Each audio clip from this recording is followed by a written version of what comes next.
So where's the threshold, though? Where and when and how does AI know, right, when it's sort of reached the limit of what it is capable of doing and going, look, hold on here, let me hand you over to Fred? What's really interesting is we've done some studies and some A/B testing here.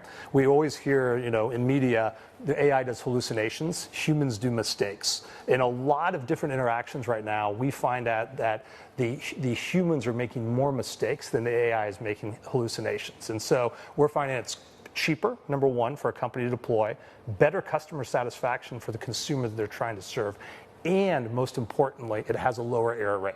So you can control with Zendesk AI, Zendesk Agentic AI, how much leeway you want to go give a bot, an AI agent, how much control. You might want to have a lot of control on certain kinds of interactions or high volume interactions, or if you're dealing with a VIP customer. Okay, Sherry. Yeah, Tom, thanks for joining us. Do you think this hybrid pool of AI agents and human agents, I know that you have a good balance at the moment, but do you think that eventually that human agents will get pushed out?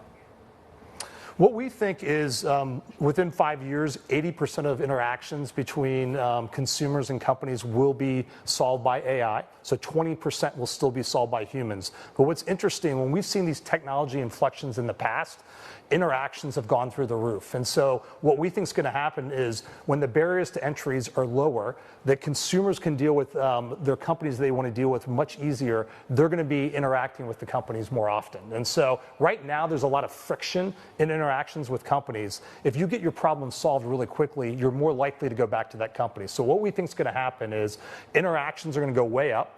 AI is going to go solve most of them, and it's going to be basically flat for human agents. There's going to be about the same number of human agents right now as there in 5 years because interactions are going to explode. And what's going to be the implication from that on your model, your business model, your revenue model, and pricing for your service? I understand that the sector has recently adopted a outcome-based pricing. What's been the reception so far? It's a great question, Sherry. What's happened in the past is we charge customers per seat. So a human being using the software was charged for a seat.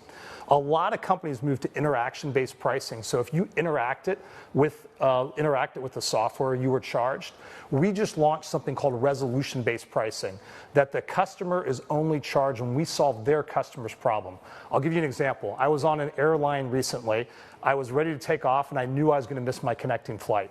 I went on the app, got an AI agent, and we got about 90% done rebooking my connecting flight, but it didn't work. Mobile coverage went down. Wi-Fi didn't work. When you have interaction-based pricing, you would get charged $2 for that. We don't think that's right at Zendesk. We have something called the Zendesk Interaction, the resolution platform. You only get charged when our AI agent actually solves your customer's problem. Tom, I got a sort of a touchy feely. Go ahead, Sherry. Go ahead, Marty. Yeah, so I've kind of got a touchy-feely question for you. I'm surprised. Since it is to do with CRM, right? Is AI good enough right now? Is your AI good enough to sense when a customer is emotional, is aggravated, is angry, is basically PO'd, right? From either the voice, the tone, the volume, or the language and the words used, and can they handle that? They can handle that, and so I think they can recognize that in like 80 or 90% of situations. So they're very accurate at recognizing that. And that's exactly a good time to move on to a human being when you see the customer is really frustrated. Because even though it's AI, even though it can be empathetic, I don't think a customer feels the same kind of empathy from an AI agent. So you're going to have an AI voice going, "You sound aggravated.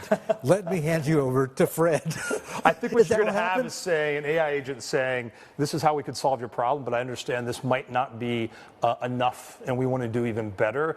Why don't I go hand you to my supervisor?" Because I think what's going to happen is a supervisor are going to be the humans who are going to be managing a bunch of AI agents in the future. Gotcha. All right, Sherry. Yeah, I was going to ask, so is the next step after a very angry customer, that emotion gets picked up, eventually human agents will have to come in and solve the problem, be the soothing voice in this kind of, uncomfortable situation? Tom?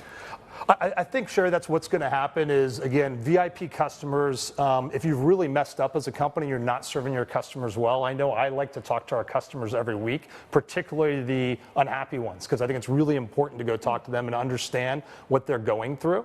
And what's really interesting, though, is in the future, I think in 18 or 24 months, Martin and Sherry, you're going to have your own AI agent. So, you might be frustrated or upset with the company you're dealing with. You're going to hand it over to your AI agent, who's going to talk to the company's AI agent and try to resolve it.